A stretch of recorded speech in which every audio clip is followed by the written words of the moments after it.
I've known Wendy Taylor Carlisle for 17 years. 2 nights ago, when we read in Baton Rouge, I talked about this briefly. She didn't like that and gave me her CV instead, apparently because she's under the impression that you're more interested in her CV than the personal stories I have to tell of her. Wendy got her MFA from the Vermont College of Fine Arts.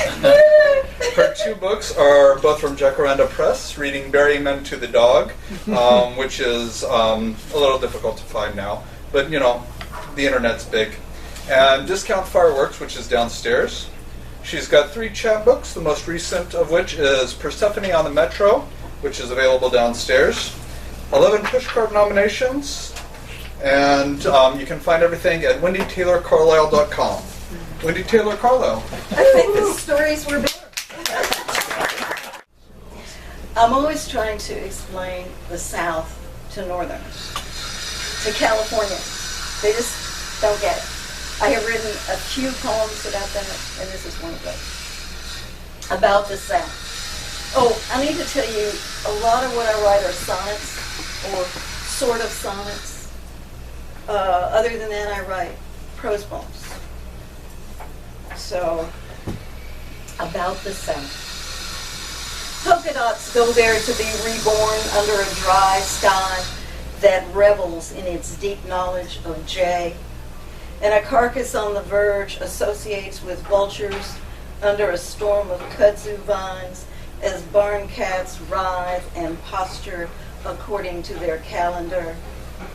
Go where corn knows the tribulation of becoming hominy, where scattered tinfoil attracts a murder and its crows, and Mama fries the Sunday chicken, peppered, dipped in egg, rolled in flour, as she fends off rumors of coon stew served with pone, the leftovers fed to more than one kind of hound.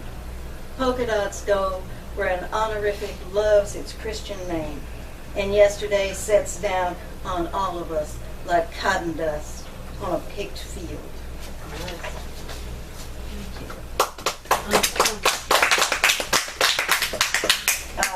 Just like Lucy Ricardo, I must still have some splaining to do, because here's another poem about how it is to be of the South. This Way to Paradise. In cool, complicated linen, she succumbs to the church supper. Hymns, rhinestones, rich potluck pickings, where the delicious embraces the louche. When such an unbeliever slips into the long, hot Sundays of Pentecost, her purpose can only be thievery, a wish to catch the train of believing, to make the ride for free, as easy as blowing her nose in someone else's handkerchief. We are all on the border of a weather disaster, the cashier at Dillard's tells her, then adds, "Don't worry, the Lord is on the way." She is comforted by this, considering on how she will whoosh up with the crowd, lifted on the backwash of the holy. It cheers her to talk about her old wicked days as if they were done. But if that's so, where did her foolishness come from? Tricky as a tennis elbow, with all the same turbulence, the same anxious gifts as at the beginning? There is no answer. Nothing to do but swallow the offerings of ambrosia and angel food cake and remind herself that all wishes are valid, although she knows not all fulfillments are just. 50-50 maybe 90-10. A person must try everything, stop at nothing. In this story, deliverance is all about grace. So this is the kind of Frank O'Hara poem. It's also sort of a sonnet, which really all my sonnets are sort of sonnets. This is for the time I spent on the West Bank, and for New York, and for Frank O'Hara, and for everybody's good old days.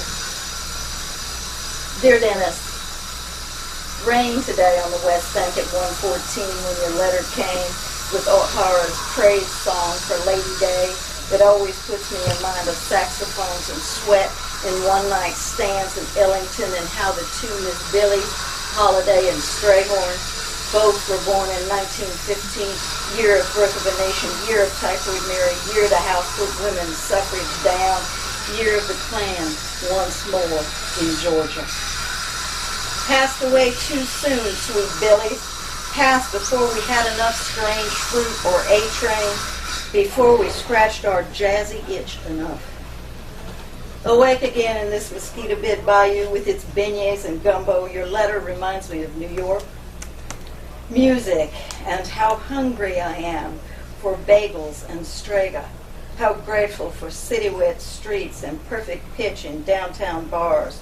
Today the rain taps a backbeat on the peeling trellis, sings "They're Gone," and I can almost hear the ladies' "Rainy Day Again" over a stray piano line.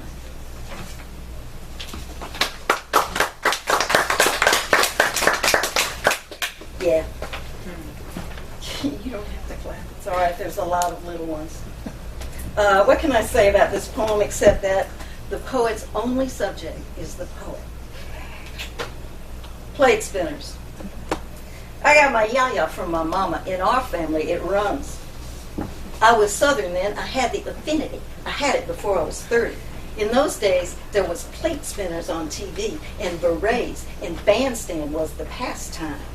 My spoon slid into Kraft macaroni from a box. I ate it all up. My parents lived nearby in another generation. I didn't know the name Dien Bien Phu. I didn't know from severed ears except Van Gogh.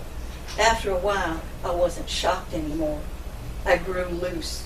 It was too late to be astonished. And because we're here, and because I've spent some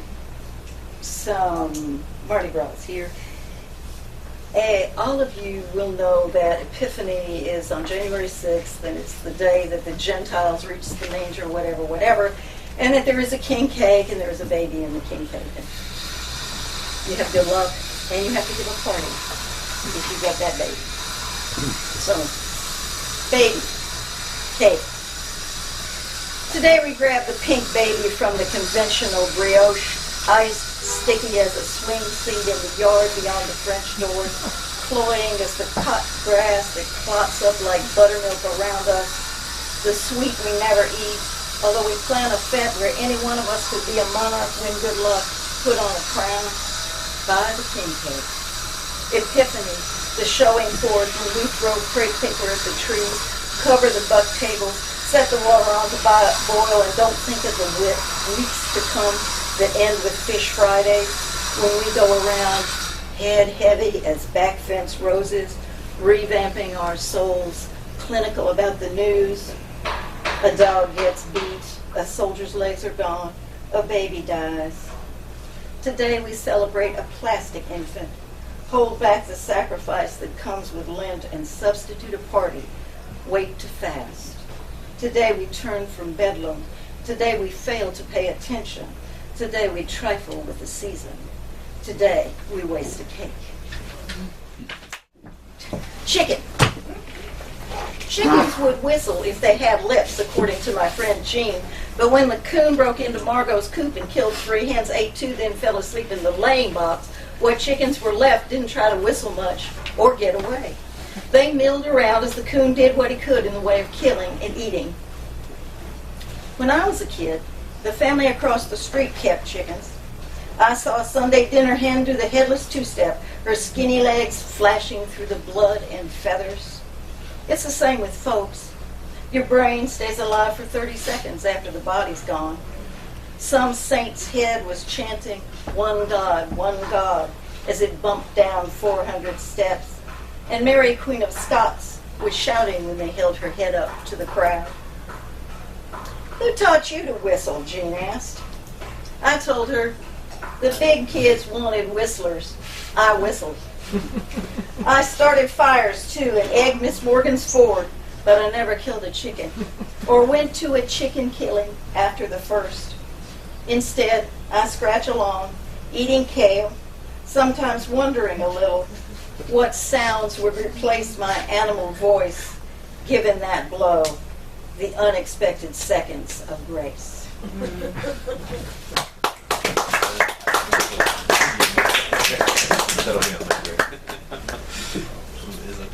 This is a new poem, which was taken by a journal. And you will have your own reasons for how it came to be. There's only one stopper in it. Le Chiffre, the cipher, was the blank-faced villain in Casino Royale, which was the first James Bond book.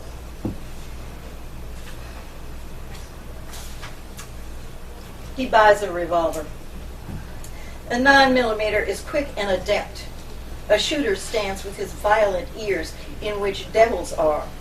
The devils are we, the forlorn followers of the paranoid what if. Our leader, Satan, stands whispering in a little hidden section behind the timpani, behind the breathing meat, in a visceral explosion of longing and terror, a confusion of focus. This story has to be in someone else's hand.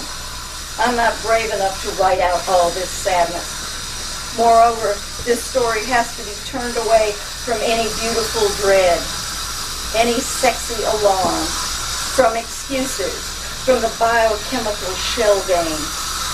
The man gun in this story is blank as Le Chiffre, unmoored, drifting away from skin and heat, knowing without means by need. The man in this story is not the other man. The gun is not one we do not own. We are all meat and millimeters. We are all at bay.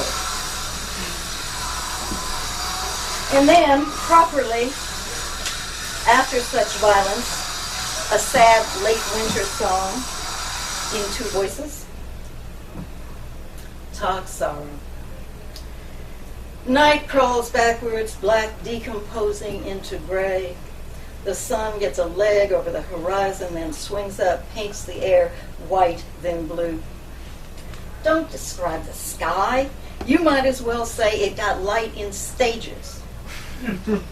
The sun is on its belly now, crawls the mountain, moves forward, pulls up on its elbows all the way up until it climbs the oak, stands in the top branches to shout about blossoms. Don't shout about blossoms. You might as well say new hope. The lean air worries winter's frozen peaks to rock piles. Rain takes up the lavish joys of howling, turns driveway sinkholes to fishless lakes, and dims the dogwood, the iris, quiets the passerines on the hillside. In these woods, a reborn sun makes rowdy, narrow lanes through the trees. Don't talk about the weather. You might as well say helpless. A guttural breeze strikes the air upstairs, sets grief in the stones along our path. The wind disquiets the skylights, and fat drops fall like aluminum coins, beat back the snow, run down the face of Mardi Gras like tears. Don't say tears. You might as well say, surprised by spring, a person could talk sorrow all the way to Memphis.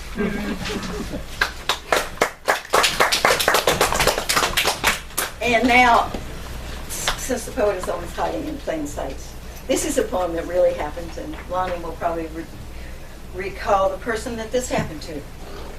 Grub. Lyle's trailer full of banjos and exciters burned down. Gone in a flash.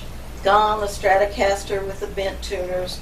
Gone the humbuckers and the strings. His cousin Alan couldn't save it, though he tried, since it was him who set the blaze on accident while burning yard trash. The volunteer fires got there late and stood around a while and watched the melted metal steam, then shook hands all around and drove the big truck off.